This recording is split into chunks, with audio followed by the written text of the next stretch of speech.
Mestská polícia má poriadkové psy. Úlohou poriadkových psov je zabezpečiť verejný poriadok v meste, zabrániť rvačkám, výtržnostiam, poprípade prenasledovanie páchateľov.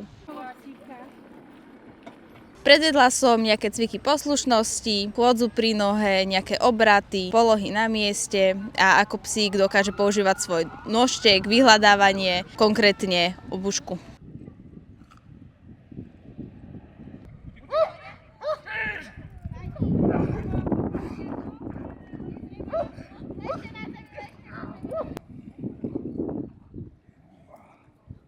No momentálne mám na sebe taktické ringo nohavice, manžety, ktoré v podstate viac menej imitujú to domáce alebo civilné oblečenie, aby psi v rámci výcviku vedeli správne reagovať na určité podnety zvonku, keď dojde k priamému zákroku.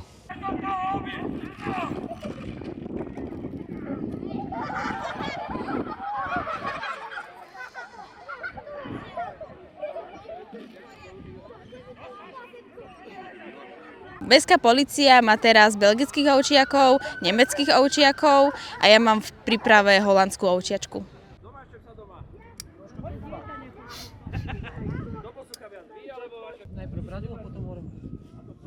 Vlastne ja ako figurant, ako páchateľ som sa dopustil protiprávneho konania tým, že som robil výtržnosti, neporiadok, proste neoposlúchal som výzvu verejného činiteľa. Mal som v ruke bandasky, čo znamenalo, ako keby mám zbraň nejakú.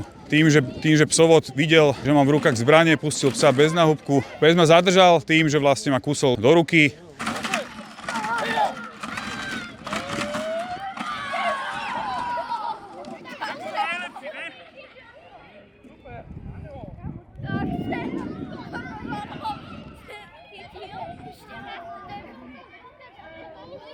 Keď ma pes kúsne, je to cítiť. Boli to, samozrejme nie ako keby to bolo naživo. Musí to ten figurant vedieť, v tom ringu sa hýbať a vedieť si tú ruku v rámci toho rukáva posunúť tak, aby to bolo čo najmenej bolestivé.